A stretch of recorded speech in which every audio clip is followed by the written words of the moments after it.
전략과제에 도출해서 우리들이 과제로 후보를 결정을 하게 되는데요. 과제 후보 도출을 위해서는 스마트한 부분들이 필요합니다. 스마트에서 S라고 하는 부분들은 스페시픽, 즉 구체성 부분들을 얘기하는데요. 과제가 명확한가, 실제 적용한 가능한 문제를 다루고 있는가라고 하는 부분들을 살펴봐야 됩니다. 두 번째, measurable, 측정성 부분들인데요. 기대 효과가 측정 가능한가? 현 수준 및 목표가 정해졌나? 라고 하는 내용이고요.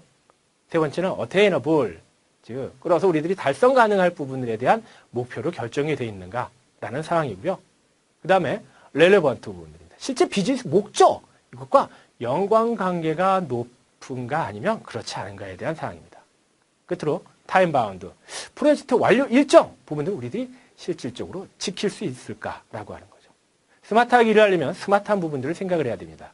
여기서 스마트에 대한 부분들로 우리들이 과제에 대한 후보 부분들을 고려를 해줍니다. 대부분 우리들이 가지고 있는 과제는요, 하나 무엇을 해야 되겠다라고 하는 가장 중요한 과제가 나오면 그 밑으로 세분화되면서 퍼지게 됩니다. 가장 중요한 과제가 있으면요, 그 안에 한 중요 과제가 한 3가지 정도가 있겠고요.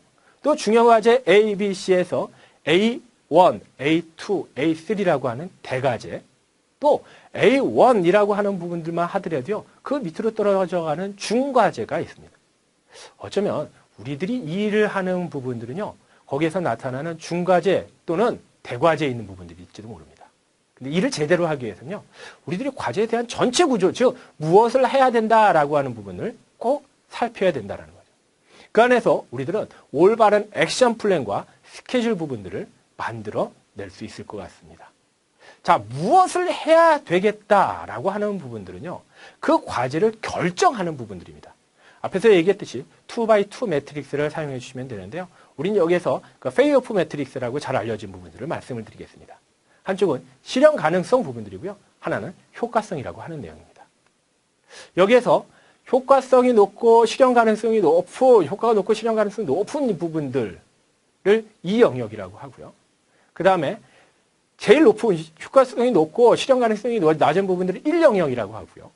그 다음 밑에 있는 부분들은 3영역, 4영역이라고 얘기를 한다면 결과적인 부분들로 3영역이라고 하는 것, 즉 실현 가능성이 떨어지고 효과성도 떨어지는 부분은 당연히 버려야 되겠죠. 이 영역은 우리들이 효과도 높고 실현 가능성도 높다라고 하는 건요, 해야 되는 것에 대해서 우선순위를 결정해서 실행을 해야 됩니다. 만약 실현 가능성은 높은데 효과가 떨어지면 어떻게 될까요? 그때는 여러분들은 토의를 통해서 쓸지 말지를 결정하셔야지 됩니다. 1영역은 매우 중요한 부분들이옵니다. 중요하게 다뤄줘야 되는데요. 효과는 높은데 실현 가능성은 떨어지게 됩니다.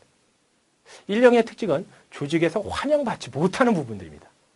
1영역을 2영역으로 가기 위해서 우리들이 어떻게 해야 될까? 이건요, 우리들이 스스로 간에 브레인스토밍을 통해서 빛나는 아이디어를 가지고 1영역에서 2영역으로 가야 되지 않을까라는 생각을 가집니다.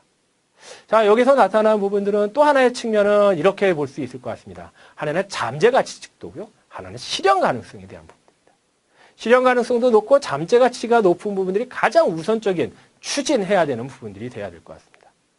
그럼 전략적 추진은 어떤 거냐고요? 전략적 추진은 잠재가치 정도는 높은데 실현 가능성이 떨어질 때라고 하는 부분. 선택적인 부분은요, 실현 가능성은 높습니다. 하지만 잠재가치가 떨어질 때는 선택적 추진이 가능할 것 같습니다. 그도 저도 아닌 D에 대한 영역은요, 하지 말아야 될 거죠.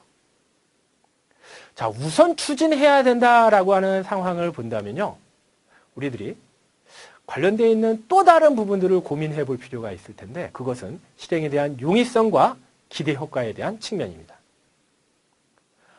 위쪽으로 해가지고는 사선으로 이렇게 나눠보면요, A라고 하는 부분, 실행 용이성이 가장 높고 기대 효과가 가장 높은 부분에 대한 A 영역을 우리들이 즉시 실행 과제입니다.